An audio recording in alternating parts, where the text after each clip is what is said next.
Summary of The Symposium. Explore a timeless and illuminating philosophy of love by Plato, written and narrated by Janky Mind. Introduction. Imagine exploring love with ancient Greek thinkers at a lively Athenian feast. The Symposium book takes you on this exciting journey through a series of speeches. These speeches, given by famous intellectuals, explore the many faces of love, its connection to desire, friendship, wisdom, and beauty. Think of it as a captivating conversation about love. You'll hear different perspectives, from passionate desire to philosophical wisdom, all wrapped up in the festive atmosphere of a Greek banquet. Why is this relevant today? Although written centuries ago, the Symposium's ideas about love still resonate. You'll encounter enduring questions that challenge and enrich our modern understanding of this complex emotion. Ready to delve deeper? This book isn't just a dry philosophical treatise. It's a dynamic exploration of love that promises to engage and enlighten you. Get ready to be transported to ancient Greece and have your own thoughts on love sparked. Chapter 1. Phaedrus. Kicking off the conversation about love. Imagine a lively party with smart people sharing ideas. That's the Symposium. Our first speaker, Phaedrus, starts things off by talking about eros, the ancient Greek word for love, including desire.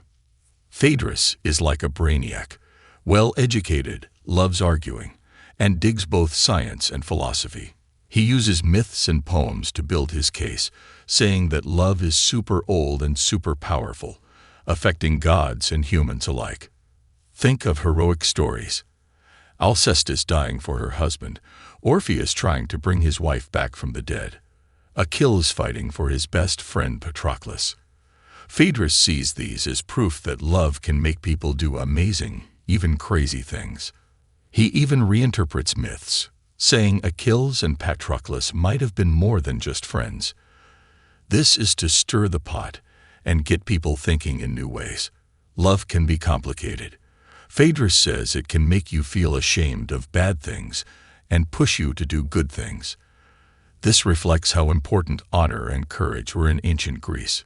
He even imagines an army of lovers who'd be unstoppable. But wait, there's more. Phaedrus leaves some things out, like what exactly makes an act shameful or honorable. This is on purpose, so other speakers can dive deeper later. So Phaedrus sets the stage for a wild ride through the different meanings and powers of love. Buckle up. Chapter 2. Pausanias. Love's Two Faces. After Phaedrus's intro, Pausanias, a smart friend of a famous playwright, takes the stage to talk about love in a deeper way. He says there are two main kinds of love, each linked to a different Greek goddess of love. Common love. This is like Aphrodite Pandemos, the everyday love goddess. It's about physical attraction and fun, not necessarily deep connections. Imagine crushes or flirtations. Heavenly love. This is like Aphrodite Urania, the higher love goddess. It's about deeper connections, shared growth, and maybe even learning from each other. Think soulmates or long-term partners. Pausanias thinks heavenly love is better, especially for long-term relationships. It can help both people grow and even benefit society. Some people might disagree. He focuses on heavenly love mostly in adult relationships, which doesn't fit everyone's life. He might sound a bit elitist, like only certain people can have true love. Even with those limitations, Pausanias gets us thinking. What kind of love do we seek? Just fun or deeper connections? Does love help us grow, as individuals and as a community? Pausanias reminds us that love is complex and can be both fun and meaningful in different ways. Chapter 3. Aristophanes. Love is a search for our lost half. Next up is Aristophanes, the comedian philosopher. He tells a funny story with a deep meaning. Once upon a time, humans were like balls with two faces, arms, and legs. Think conjoined twins, but super strong and happy. They got too proud, so Zeus sliced them in half, making us the single humans we are now. Each half now forever searches for their lost other half. This is why we crave connection. We all have a missing piece we seek in others, whether it's a friend, lover, or just someone who understands us. Aristophanes says this explains a few things. Why we love. It's a natural drive to find our missing half and become whole again. Why love comes in many forms. The missing half isn't limited to romantic partners. It could be any kind of deep connection. But here's the twist. Is finding our other half really the key to happiness?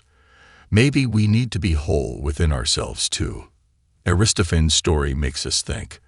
Are we truly searching for someone else, or are we looking for something inside ourselves?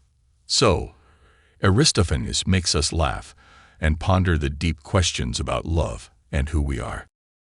Chapter 4. Socrates' Philosophical Odyssey of Love. In the grand finale, we direct our attention to the luminary of the Symposium. Socrates, revered as Plato's distinguished mentor and a preeminent philosopher in his own right.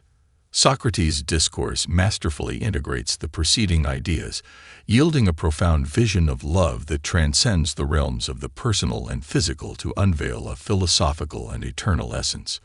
In this culminating speech, Socrates propels love into the realm of relentless pursuit, a quest for beauty and wisdom.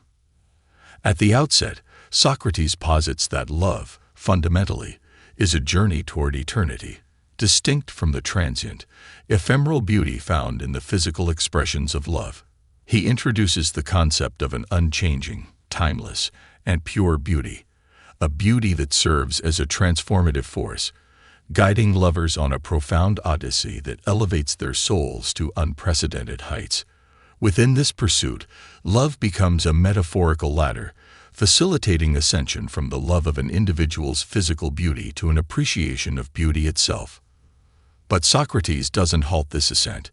The metaphorical ladder extends further, fostering an appreciation for the beauty of the soul, the beauty inherent in laws and institutions, and, ultimately, culminating in the capacity to love the entirety of knowledge and wisdom.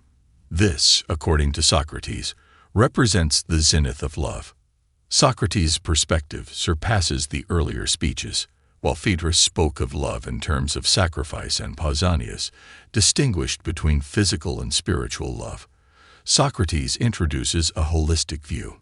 For him, love is an omnipresent force that permeates all aspects of human existence, a dynamic energy propelling individuals toward a continual search for higher understanding, an insatiable desire for beauty, and an unwavering quest for truth. In Socrates' worldview, love is not confined to the heart alone. It engages the mind and soul. It emerges as an educator, a guiding force navigating individuals through life's challenges, a teacher compelling them to acquire wisdom and appreciate the essence of true beauty. Socrates' vision of love transcends the temporal and the corporeal, reaching towards a sublime pursuit of eternal ideals. Summary: Plato's Symposium intricately explores the multifaceted nature of love, unraveling its diverse dimensions through the insightful perspectives of its distinct speakers. Phaedrus initiates the discourse by intertwining love with ancient tales, depicting it as a potent force that reverberates through both the human and divine realms. He ventures into challenging traditional narratives, offering profound interpretations of relationships, such as the bond between Achilles and Patroclus. Pausanias follows, drawing a clear distinction between physical and spiritual love, and aligning each with different facets of Aphrodite.